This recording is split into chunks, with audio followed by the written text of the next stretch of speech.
Cybèle ne s'arrête pas au Congrès. Elle ouvre 2 autres fronts. Elle porte plainte en justice pour licenciement injustifié et pour retrouver sa liberté de parole. Et elle obtient qu'une enquête interne soit menée par ses hommes, inspecteurs du ministère de la Justice. Je me suis adressée au Congrès, à l'inspecteur général du ministère de la Justice. J'ai fourni les pièces et les documents nécessaires. Tout ce qu'il me reste à faire, c'est attendre qu'ils résolvent le problème, que le FBI fasse le ménage en interne. C'est une question de mois, maximum 1 an. Les mois passent. Voyant que les enquêtes piétinent et que le Congrès reste muet, Cybèle alerte la presse. L'affaire commence à faire du bruit. Il existe des traductions de ces écoutes téléphoniques. Où croyez-vous que soit la vérité? Il faut que le peuple américain soit au courant de tout ça. Je parle de ceux qui ont pris la décision de ne rien faire, malgré certaines traductions et les informations fournies par le renseignement, avant le 11 septembre et après. Le gouvernement s'est bien gardé de mettre en cause les officiels qui sont liés à Al-Qaïda, au plus haut sommet de l'État. C'est tout simplement kafkaïen. La traductrice a déjà trop parlé. Le dossier dérange. Le directeur du FBI passe la main au ministre de la Justice, John Ashcroft. La réaction de John Ashcroft sera d'une violence inouïe. Le 18 octobre 2002, le jour de mon 10e anniversaire de mariage, j'ai été informée que le ministre de la Justice, John Ashcroft, avait invoqué ce privilège très rarement employé, le State Secret Privilege.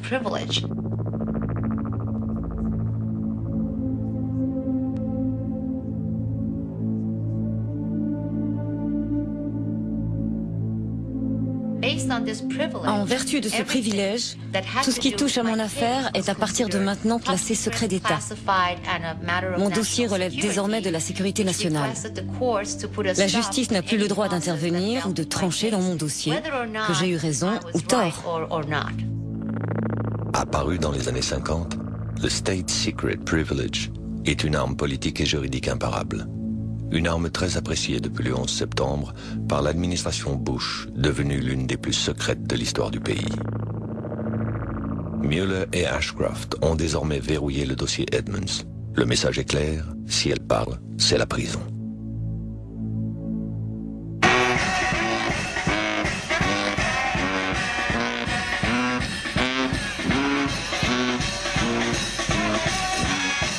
Écrasée par la raison d'État, Cybèle va être oubliée. Elle traverse 2 longues années de solitude.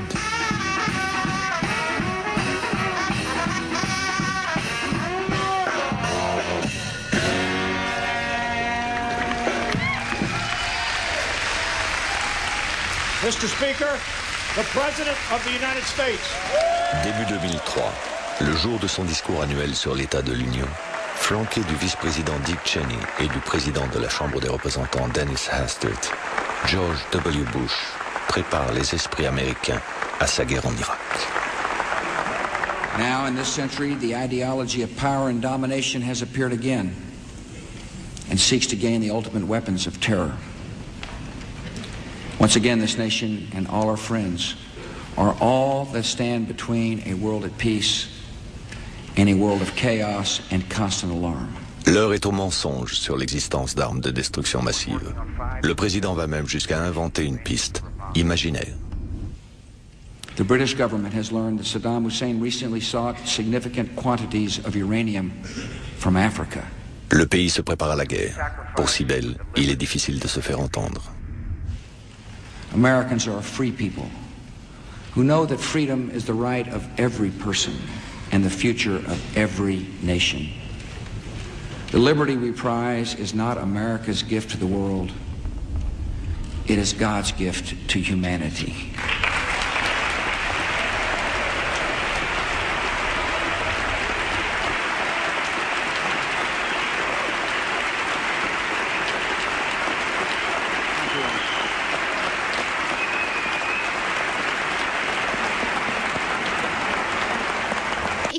C'était vraiment une époque horrible, horrible. J'ai fini par me dire que tout était bloqué. Et c'est à cette période qu'ils ont mis en place la commission du 11 septembre. We must uncover every detail and learn every lesson of September the 11th. Soucieuse de rassembler le pays en ces temps de guerre, l'administration Bush accepte la création d'une commission d'enquête indépendante sur le 11 septembre. Cette commission est chargée de faire toute la lumière sur les défaillances du renseignement américain qui ont permis l'exécution des attaques. The commission plans to take the public right back to September 11th. Le pays entier retient son souffle. C'est notre unique chance, cette commission du 11 septembre. Eux, ils vont nous dire ce qui ne va pas. Par exemple, à l'unité de traduction du FBI, il y a beaucoup de choses qui ne vont pas. Devant la commission, Sibel témoigne à huis clos et révèle encore une fois tout ce qu'elle sait, dans l'espoir que son dossier soit exposé publiquement. À ce moment-là, la Maison-Blanche commet sa première erreur. Condoleezza Rice venait juste de faire une déclaration. I don't think anybody could have predicted that these people would take an airplane and slam it into the World Trade Center. Ça pour un bobard. Quand on connaît le travail fait par les agents, quand on pense aux traductions qui avaient été faites, oser dire « nous n'avions aucune information spécifique », mais quel mensonge éhonté. Et de la part du conseiller aux affaires de sécurité nationale en plus. Osez dire ça, alors que tous les dossiers lui arrivent. Et c'est là, dans les couloirs de la commission du 11 septembre, que les familles des victimes ont parlé de moi aux journalistes, en disant que je faisais partie de ceux qui étaient scandalisés par les récents propos de Condoleezza Rice. Du coup, les caméras se sont tournées vers moi. On m'a demandé « Que pensez-vous de tout ça ?»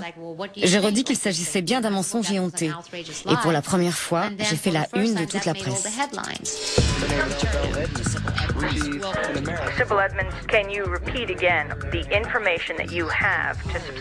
Et j'ai expliqué pourquoi.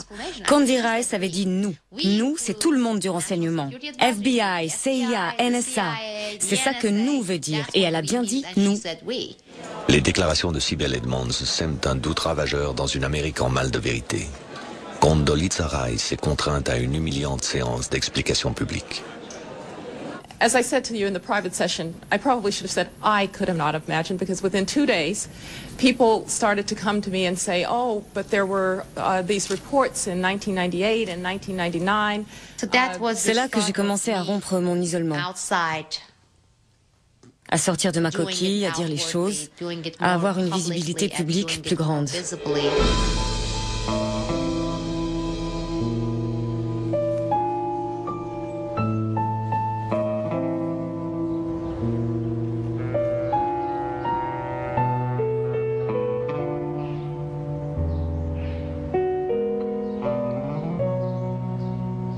Ce 24 juillet 2004, le rapport de la commission du 11 septembre attendu par toute l'Amérique sort enfin. Le pays entier va savoir. Ces 567 pages doivent faire toute la vérité sur le drame. Mais le témoignage de Sibel n'y figure pas. Bonjour, je m'appelle Laurie Van Auken. Le 11 septembre 2001, mon mari Kenneth a été tué dans son bureau du 105e étage de la tour nord du World Trade Center. La commission était censée nous fournir un rapport complet sur ce qui s'était réellement passé le 11 septembre 2001. Nous espérions des réponses aux 1000 questions que nous nous posions. Mais aussi incroyable que cela puisse paraître, le rapport final pose plus de questions qu'il n'apporte de réponses. Et là, on s'est dit... Tout ça pour ça? Tout devait être mis sur la table. Les défaillances du système, les responsabilités de chacun. On n'a rien vu.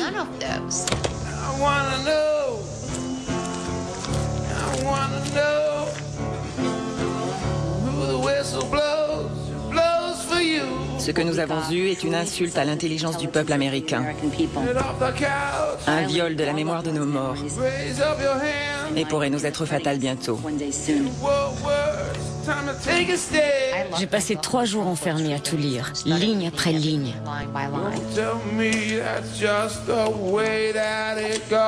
J'étais folle de rage.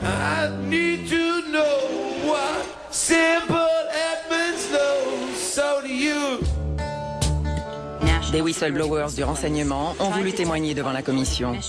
Soit la commission a refusé de les entendre, soit leur témoignage a été sous-estimé pour ne pas dire passer à la trappe. Tout le monde a été félicité.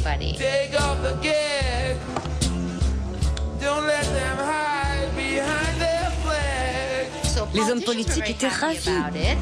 Get off the couch, raise up your hands. It's a war word, it's time to make a stand. Grâce à nous, la commission a auditionné une traductrice du FBI, Cybele Edmonds. Cybele est parmi nous.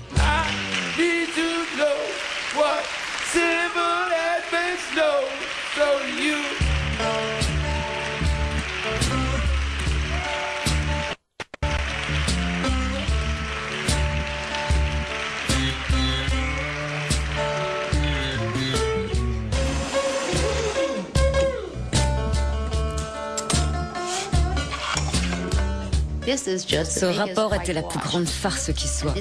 Tout l'inverse de ce qu'ils avaient promis au peuple américain. Je vois 3 trous dans cette œuvre de fiction. Le témoignage de personnes comme Cybele Edmonds, le niveau de vigilance de notre nation et la scène du crime que fut le 11 septembre. Les enquêtes ont été complètement bâclées. C'est très inquiétant.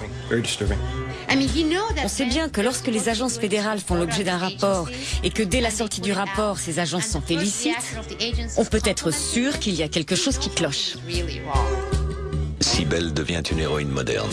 On la chante dans les clubs de New York. La jeune traductrice est désormais la plus célèbre whistleblower du 11 septembre. Des dizaines de milliers de citoyens pétitionnent en sa faveur. L'ex-traductrice devient l'égérie des blogs contestataires qui partent à l'assaut des fauteurs de guerre, au pouvoir à Washington. J'ai commencé à recevoir des appels d'autres whistleblowers du renseignement. Je faisais des recherches sur les autres whistleblowers. Et là, son nom revenait partout. Absolument partout. Quand j'ai vu jusqu'où elle était prête à aller pour faire éclater la vérité, quand j'ai vu les obstacles placés sur sa route par la bureaucratie du FBI, j'ai estimé qu'il était de mon devoir de la rejoindre. C'est quelqu'un de désintéressé. Elle n'a rien à gagner à tout ça. Elle a fait ça par amour, pour sa nouvelle terre d'adoption. Mais ils l'ont brisée. America, how are you? Here on Democracy Now! I'm Amy Goodman in Washington. We are talking about state secrets. We are talking with whistleblowers. Cybele Edmonds in our Washington studio, an FBI translator with top security clearance, or I should say an ex-FBI translator, who looked back before September 11th to translate and look at the pre-911 wiretap conversations. We're also joined by Daniel Ellsberg, one of the world's most famous whistleblowers. Dan Ellsberg. Yes, I want to repeat Je voudrais dire toute mon admiration à Cybele Edmonds pour ce qu'elle a entrepris depuis 2 ans. Et là, je me suis sentie si fière. Oh mon Dieu! Je lisais déjà des choses sur Dan Ellsberg dans mes livres d'histoire, à l'époque où je vivais en Turquie. Et là, il vient pour parler de mon affaire. Le père spirituel de tous les whistleblowers. Dan Ellsberg vient me rendre hommage. Cet ancien haut fonctionnaire du Pentagone a contribué à arrêter la guerre du Vietnam en rendant public 7000 pages de documents confidentiels défense, les Pentagon Papers. Alors élevé au rang d'ennemi public numéro 1 par le président Nixon, Ellsberg risque la prison à vie. Le peuple américain lui donne raison. Daniel Ellsberg devient un héros national. J'espère qu'il y aura d'autres whistleblowers comme Cybele Edmonds. Les fonctionnaires qui disposent d'informations qui pourraient sauver de nombreuses vies devraient, selon moi, parler publiquement, quitte à payer un prix élevé pour cela. Je ne dis pas qu'il devrait aller aussi loin que Cybele Edmonds dans son combat face au gouvernement. C'est à chacun de décider, mais la question mérite d'être posée. Soutenu par Daniel Ellsberg, Cybele lance un appel à tous les agents du renseignement. Très vite, ils sont une centaine à la rejoindre. Nombre d'entre eux étaient déjà sur la piste du terrorisme islamique avant le 11 septembre. Depuis, la Maison-Blanche a tout fait pour les rabattre sur une piste sans issue, Bagdad. Mais avec le retour des premiers cercueils américains d'Irak, le doute a envahi Washington. Pour la jeune femme, l'heure de la contre-attaque est venue.